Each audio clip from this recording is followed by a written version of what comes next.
मां चामुंडा दरबार के गुरु रामसजीवन दुबे ने आज के सामाजिक विघटन और पतियों द्वारा पत्नियों की हत्या तथा पत्नियों द्वारा पतियों की हत्या पर अपनी राय रखी। गुरुजी ने कहा कि यदि किसी ज्योतिषी से आप पूछेंगे तो वो कहेगा कलयुग है, लेकिन इस युग में भी वही है जो सतयुग में था। उसी तरह दिन रात हो रहे हैं, इस तरह चांद सूरज उग रहे हैं।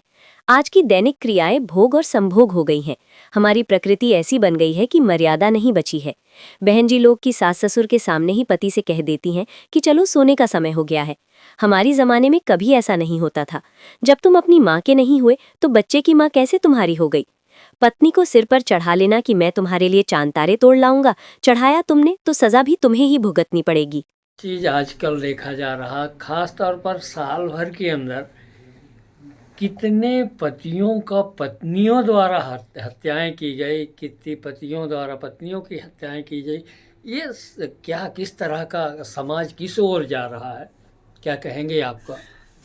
अगर आप किसी ब्राह्मण से पूछेंगे, ज्योतिषी से पूछेंगे, वो कहेगा कलयुग। अरे कलयुग में भी चांद सूरज थे, वही 12 घंटे दिन और 12 घंटे की रात रहते थे। हमारी दैनिक क्रियाएं भोग और संभोग हो गई। पति और पत्नी और बच्चे, कुटुंब, खानदान, रिश्तेदार हो गए। हमें किसी से कोई देना देना नहीं है। आप टू व्हीलर पे अगर डबल जा रहे हैं, हैंड ब्रेक खींचा देख लें आप।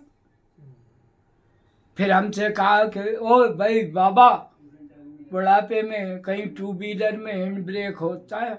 मैंने कहा ये हाथ समझाने के लिए होते हैं गुरु, मारने के लिए नहीं। तो ये क्या है, हमारी प्रकृति ऐसी बना दी। अब हम ये भी नहीं कह सकते कि पारिवारिक बोला हुआ फिरता है साहब कि चलिए सोने का टाइम हो गया। बहन जी कह रही हैं सास ससुर के सामने पति से कि चलिए विश्राम करिए। हमारे दौर में ये चीज़ें नहीं थी। वो भी तो कलयुग था जब हम पैदा हुए। क्यों हम दूसरे का आरोप लगाया? अगर कलयुग पे आरोप लगा रहे तो 3 उंगली हमारी तरफ है। नहीं, मेरा ये पूछने का पंडित जी, पहले तो पति लोग को लगता था कि पति पत्नियों को प्रताड़ित कर रहे हैं। आज कई 15 से 20 मामले आए होंगे, पत्नियों ने पतियों की जान ली, वो भी प्रेमी के साथ लेकर। इस पर क्या है कि समाज किस ओर जा रहा?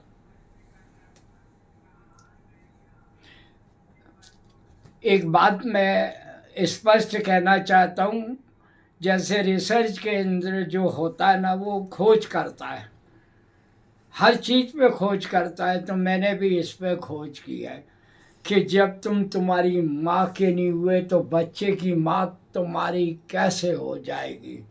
जो अपने बाप का नहीं हुआ, बच्चे का बाप तुम्हारा कहाँ से हो जाएगा गुरु? ये कर्म फल है।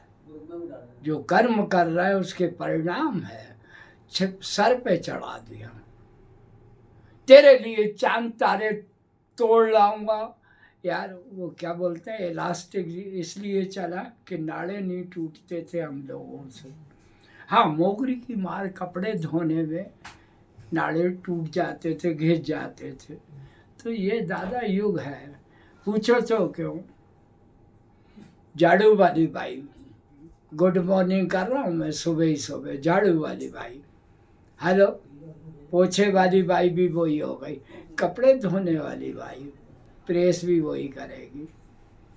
यार क्या कर रहे हो यार गुरु? गरीबों को अगर देना है तो काम लेके क्यों बेगार ले रहे हो?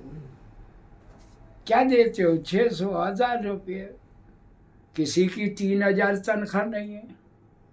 तो ये चढ़ाया तो तुमने है यार गुरु,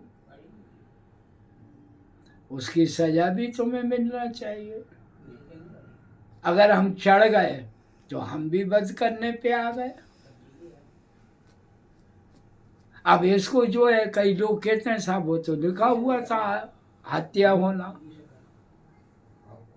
मेरे तो इन बातों पे विश्वास नहीं है गुरु। अब वो लगे कि लिखा हुआ था तो विद्वान आदमी मरा है तो देवता के हाथ से। अहंकार हो जाता है साहब। मेरी पत्नी मेरे पति जैसा कोई नहीं है, इतनी प्रॉपर्टी है, अहंकार में तीनों गए, वैभव लक्ष्मी वंश। और देखना है तो देख ले मेरे भाई, कौरव कंस, रावण कौरव कंस। जब आदमी पैदा हुआ है उसमें 3 ऋण होते हैं, देव ऋण, ऋषि ऋण, पितृ ऋण। कोई एक तो ला के बता दो कि पिता के निमित्त माता के नाम 2 पैसे निकालता हो, पूरी तनख्वाह तुम उछेड़ देते हो।